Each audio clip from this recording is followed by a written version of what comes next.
All right, here we go. Packers Lions tonight. We'll be there at the Mobile Retro Living Room on Wheels outside the Resch Center. Come on by, say hello. Chance to win some Quick Trip gift cards from yours truly, from my stash. Yes. And joining us now to talk more about the game is Matt Schneidman, host of the Matt Schneidman Show every day right here, 6 to 7 p.m. Covers the Packers for The Athletic. He is brought to you by Miller Lite, Orthopedic Associates of Wisconsin. There is a difference.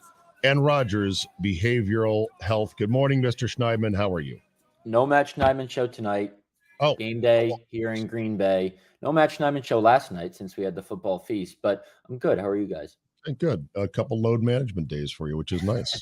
Well, I was still on with Drew and KB for a little over an hour yesterday, but there was free wings involved. So nice. Definitely a vet rest day for old Schneidman over here. Old 28-year-old Schneidman. Yeah.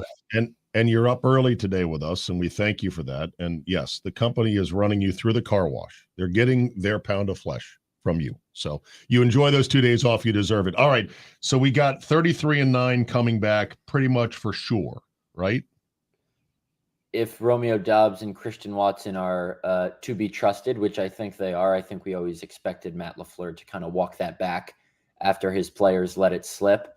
The plan is for both of them to play. The plan is also for me to drive safely from my apartment 6 minutes away from Lambeau and get there without crashing today. Plans don't always go as you intend them to. So we'll see if they actually play. I assume they would. I assume I would get to Lambeau safely today. Okay. Well, then if the equivalent of those guys playing is your 6-minute drive, I like our chances to see it for the first time this year. And I'm excited. 5 straight years I've made that drive without any hiccups. So I like their chances too.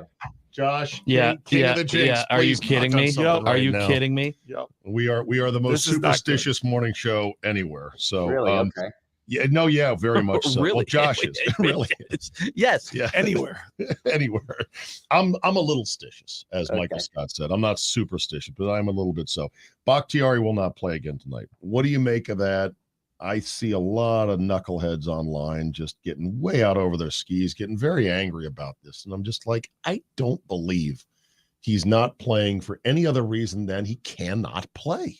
Listen, I saw a bunch of knuckleheads saying after the Atlanta game, or not even after the Atlanta game, when the inactives came out for the Atlanta game, what kind of teammate is this guy making a statement saying he's not going to play on turf? He's clearly hurt. Listen, it's part of fandom to be frustrated, and I understand people who are like, we're paying him too much for this. That's an okay perspective to have. But to think that he doesn't want to play or he's not committed, like, come on. When I sat down with David Bakhtiari a week before the season started, I asked him, what would it mean to you, and what would you want to prove to the people who you care about proving something to if you could return to your all-pro form after everything you've been through the last 2.5 years? And he said, it would prove that I'm not a quitter. This guy doesn't want the perception out there that he's just mailing it in.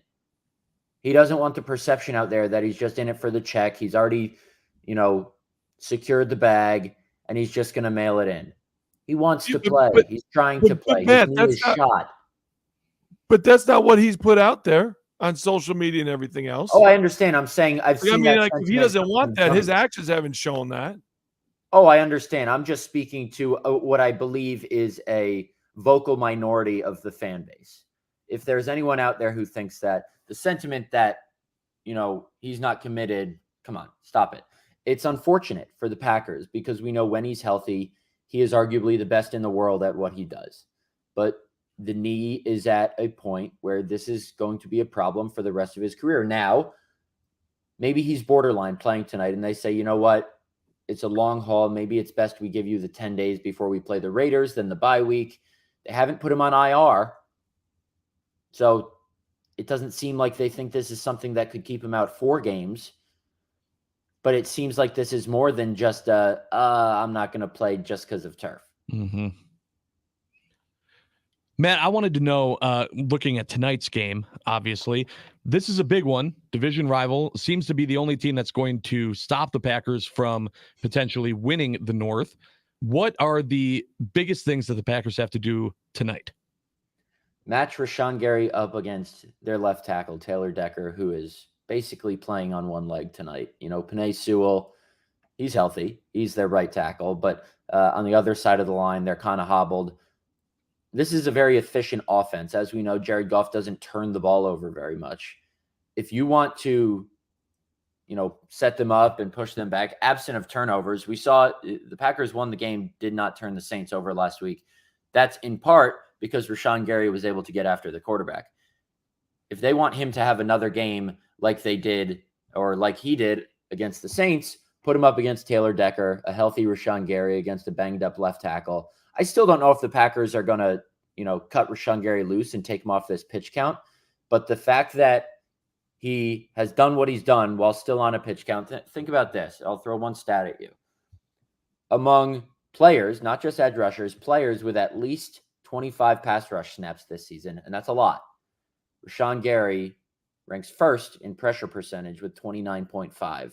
The NFL leaders last season, Nick Bosa, Micah Parsons, were below 20%. He has 3.5 sacks, tied for 6th. Everyone above him on the list has at least 25 more snaps rushing the passer than him. It's incredible what he's done so far. It starts and ends with him on the defensive side of the ball tonight. Yeah, the numbers are crazy. They're off the charts right now. And you want him to keep on this path. There's no science to pitch counts. And I know we're mixing metaphors, baseball to football, but I trust the training staff on this. Let me turn the page to a different thing I saw. Fact or fan fiction, Matt Schneidman. Aaron Rodgers would not have trusted Jaden Reed with the biggest catch of the game last Sunday after 3 drops. Ooh. But Jordan Love did. Fact or fan fiction? Fan fiction. He targeted Christian Watson a couple more times, I think, after that big drop in week 1 last year. Okay. But it's nice that, a young quarterback like Love is like, okay, Love's throwing dimes that are falling out of hands right now, which is just, it's football, right? But he keeps going back to guys, which is great. Absolutely. I think they tried that end zone 50-50 ball, whether it was a back shoulder or a go ball or a fade, 4 times, 3 times against the same cornerback before getting it right to Romeo Doubs. That just shows that there's trust in that play, trust in those guys to finally win when it matters most. Are you as amazed at the different arm angles and delivery points that Love has? Because I'm more and more impressed every week. Kind of looks like the last guy who was here, right? I know. We're not supposed to compare, right? Listen, I don't know how much of that is already part of him or how much he kind of picked up from 12 watching him, but Right. There are some unorthodox arm angles, some arm angles and throws that allow you to create off platform, off schedule without setting your feet traditionally. It's another reason why I don't want to get too ahead of myself, but I wouldn't be surprised if in about a month's time from now, we see Jordan Love get a long-term extension. Well, if he keeps playing like this. Yeah. Yeah. Yeah. And Czabe, you said they're going to have to on this. Here's my question that I have is a lot of people said that Jordan Love wasn't the guy last year. We're 3 games into it. And now all of a sudden everyone's saying he is the guy. Right? Like, so, I mean, we're only 3 into this. When you look at what they have, Detroit, Las Vegas, Denver, like that schedule, just the way these teams are playing out so far, 3 weeks into this, is not extremely hard either until you get to that back half. What do you need to see from Jordan Love or continue to see, and what would be some red flags for you to say, okay, maybe there's a little bit of a back to kind of normal here? Because I think more or less he's played at a very high level. Yeah, I mean, if they get past tonight, I think they start 5-1. I understand you have to play every game in the NFL. You know, the Cardinals beat the Cowboys, the Texans and Colts pulled off upsets. So you got to play every game, but the Raiders and Broncos are not good football teams. What I need to see from him is the consistency on the deep ball. Now, it's not always his fault, but Jordan Love leads the NFL in average intended air yards per target with 10.4. In layman's terms, he's pushing the ball downfield on average more than any other quarterback in the NFL. But his average air yards per completion is only 6.8. So that discrepancy, 10.4 to 6.8, that discrepancy of 3.6 yards on average is the second biggest in the NFL behind Mac Jones. Again, in layman's terms, for anyone out there, that means they're not connecting on enough explosive pass plays, enough deep balls. So I think the next step for him in this offense, and it's the hardest play because it's the longest you throw the ball, is connecting on those deep plays. His longest completion in air yards this year is 44 yards. That ranks 21st in the NFL. So some more of that deep ball consistency, for example, that bomb to Luke Musgrave down the middle. That should help. Of course. Right? Yeah. I mean, having Christian Watson back is your best deep threat. Now, Christian Watson can take short passes, turn them into long gains, or beat teams over the top, but throws like the one to Luke Musgrave that he missed on Sunday, that would have been a 61-yard touchdown. That's the stuff that needs to get cleaned up. All right. Leading the league in IAPIT. Average intended air yards per target. IAPIT. Remember that. Super easy to remember. Yeah. Average air. I love it. I love yards the advanced per numbers. Air time. All right. Mr. Schneidman, we'll see you up there tonight, and good luck on the 6-mile drive. All right. Take it easy. I think it's less than 6 miles. I think it's just 6 minutes. I think it's probably like 3 miles. Yeah. Okay. Just get there safe. Get there I will. safe. Don't worry. All right.